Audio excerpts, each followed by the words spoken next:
헝다그룹 개인 투자자분들 그리고 기관에서도 굉장히 지켜보고 있는 이슈고 여기가 과연 파산할 거냐 말 거냐 뭐 제2의 리먼 브라더스 사태가 올 거냐 이런 견해도 있는데 세무사님은 개인적으로 헝다그룹 사태에 대해서 좀 어떻게 생각을 하세요?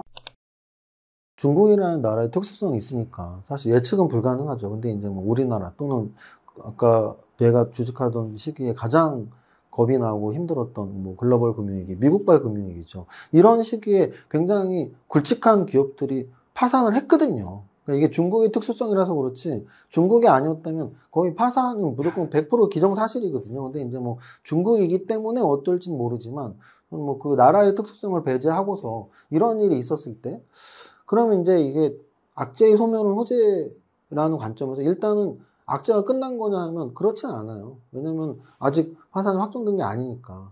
아직 미확정 악재가 남아있는 상태죠. 미확정 악재가 정말 악재로 확정되면 저는 사실 추가 하락으로 반영될 여지는 있다고 봐요. 근데 만약에 헝다가 안 죽었다, 살아났다.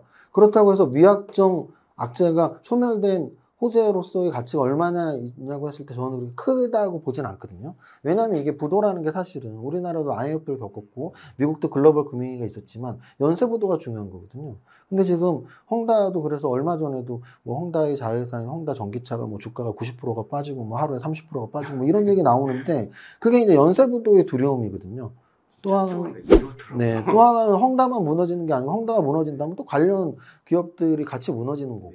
그래서 이제 그런 연쇄부도의 두려움이 지금 악재로서 주가에 얼마나 반영됐나 했을 때 저는 많이 반영됐다고 보지 않거든요.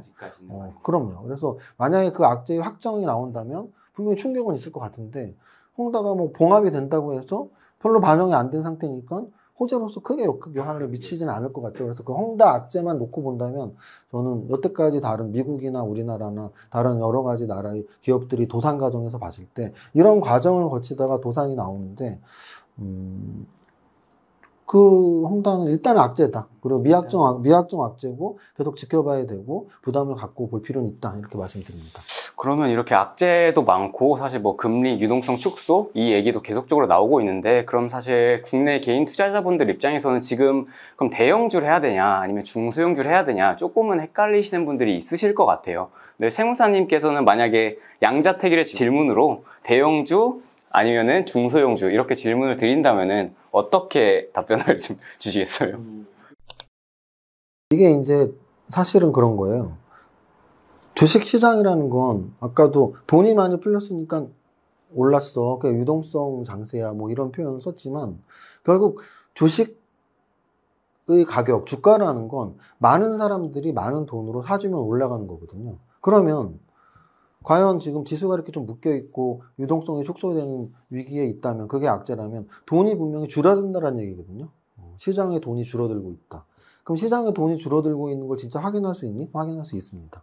거래대금 같은 것만 봐도 되고 거래량만 봐도 돼요. 근데 저는 거래량보단 거래대금을 더 좋아하는데 왜냐면 거래량은 사실 저가주 과거에 세력주 중에 막 주식수만 몇 천만 주 이상 주식수 거의 막 몇 억짜리가 뭐 1,000원짜리가 막 하루에 막 10억 주씩 거래되고 이런 적이 있었어요. 과거에 막 약간 동전주들 막 그러면 거래량은 사실은 이상적으로 이렇게 움직이거든요. 그래서 사실 거래량보다는 거래대금이 좀 더 정확한데 시장에 돈이 있냐 없냐를 계산할 때는. 근데 지금 시장에서 저는 삼성전자를 좀 거래대금 축으로 보는데요. 삼성전자가 보통 1조에서 1조 3천억 정도 이렇게 왔다 갔다 합니다. 근데 작년 11월, 12월, 올해 1월까지는 삼성전자가 막 급등할 때는 사실 거래가 늘면서 급등하거든요. 그러면 삼성전자가 7만 전자, 8만 전자, 9만 전자까지 갔을 때는 하루 거래대금이 2조까지 나오고 했었죠. 근데 지금 요즘엔 최근에 1조 미만으로 나올 때도 많아요. 그리고 또 하나는 현대차, 기아차 또는 카카오, 네이버도 굉장히 잘 움직일 때는 삼성전자가 1조인데 얘네가 막 2조씩 거래될 때가 있었어요. 근데 요즘에 평균 4천억, 5천억 미만으로 떨어졌어요. 그래서 거래대금이 굉장히 많이 축소가 됐고 그럼 대형주는 결국은 삼성전자 450조짜리, SK하이닉스 뭐 80조, 90조짜리 또는 그 아래에 있는 애들도 50조짜리 시가총액 탑10만 넘으려고 해서 30조 이상이어야 되는데 과연 30조 이상짜리 기업들이 움직일 만한 돈이 있냐의 문제인데 그거 굉장히 부담스럽거든요. 지금 시장에 진짜 돈이 좀 부족해가는 게 보이니까 그러니까 대형주들도 계속 좀 약간의 악재에도 급락이 나오고 있습니다. 약간의 악재에 급락이 나온다는 건 사실 대형주 시가총액 상위 종목들 중에 SK 하이닉스랑 삼성전자가 거의 8월 초쯤에 무너졌거든요. 한번 급락으로 무너졌고, 네이버하고 카카오도 8월 말 9월 초에 무너졌단 말이죠. LG화학도 또 한번 무너지고, 현대차, 기아차는 무너졌다기보다 흘러내리고, 그러니까 이게 대형주 탑10 안에 있는 종목들이 차트가 이렇게 빳빳하게 쓰면서 사람들이 진짜 관심 있네라고 할 만한 거래가 터진 종목이 없거든요. 그래서 이런 장세에서 사실 대형주는 흘러내릴 확률이 높지, 막 갑자기 작년 11월, 12월, 1월에 삼성전자처럼 또는 현대차처럼, 현대차도 애플 관련 호재 있을 때 급등을 그렇게 했었는데, 이런 종목들처럼 급등이 나오는 시기가 오기는 쉽지 않다. 시장에 돈이 없기 때문에. 그래서 대형주는 솔직히 좀 불리한 장세가 맞고요. 그러면 지수가 안 좋으면 대형주보다 중소형주가 좋냐?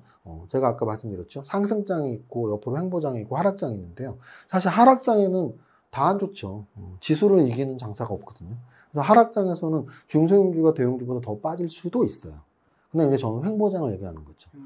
횡보장일 때는 대형주는 지수가 묶여있기 때문에 대형주가 갈 수가 없습니다. 근데 중소형주들은 특히 선별적으로 만약에 100개의 중소형주가 있다면 50개는 지수보다 훨씬 크게 급등을 할 요지가 있거든요. 그래서 시장의 돈이 줄어든 만큼 대형주보다는 중소형주가 좀 유리한데, 그것도 횡보장일 때고, 하락장에서는 사실은 뭐 대형주나 중소형주나 빠지는 건 비슷하다. 마찬가지로 상승장에서는 왜 투자들이 대형주를 선호하냐면, 사실 대형주는 우리가 소위 말하는 뭐 주포의 농간 이런 게 없거든요. 그러니까 이제 믿음이 좀 네, 있잖아요. 대형주는 그냥 마음 편하게 사놨는데 6개월 동안 막 50% 가나? 굉장히 투자 잘하고 뿌듯한 거죠. 그게 상승장의 논리인데, 이 하락장에서는 대형주, 중소형주가 다 밀리고, 이제 횡보장에서는 대형주에 대한 과한 믿음이 있다고 해도 주가가 잘 안 오릅니다. 그래서 지금 장은 제가 보기엔 대형주보다는 중소형주. 근데 이제 중소형주를 선택할 때는 지금 우리 말씀하신 것처럼 믿음이 부족하죠. 믿음이 부족한 이유는 재무제표를 좀 정확하게 분석을 못하기 때문이고, 우리가 대형주를 믿는 이유는 재무제표를 분석을 못해도 필요가 없어요. 그냥 믿기 때문이에요. 삼성전자 재무제표 사실 누가 할 줄 아나요? 아무도 못합니다. 삼성전자를 대형 로펌, 대형 회계펌의 사람들, 회계사들이 20, 30명이 모여도 그거를 6개월 동안 할까 말까인 게 삼성전자인데, 500조짜리를 사실 어떻게 해요? 매일매일 바뀌는 게 시가총액이고 기업 가치인데. 그러니까 어차피 못해요, 대형주들은. 근데 이제 믿는 거죠. 근데 이제 중소형주들은 사실은 하기 되게 쉽거든요. 1,000억, 2,000억, 3,000억짜리는 쉽다는 건 이제 회계사 기준으로 또는 회계학을 아는 사람 기준으로는 사실 1,000억, 2,000억, 3,000억짜리 좀 이렇게 쉽게 접근할 수 있습니다. 그래서 좀 재무제표를 보시는 분들은 좀 우량한 중소형주를 찾는 것이 지금 약간 유리한 장세다, 이런 말씀을 드리고 싶어요. 감사합니다. 성장주 위주로 하신다고 들었는데 세무사님만의 기준이 혹시 있으세요?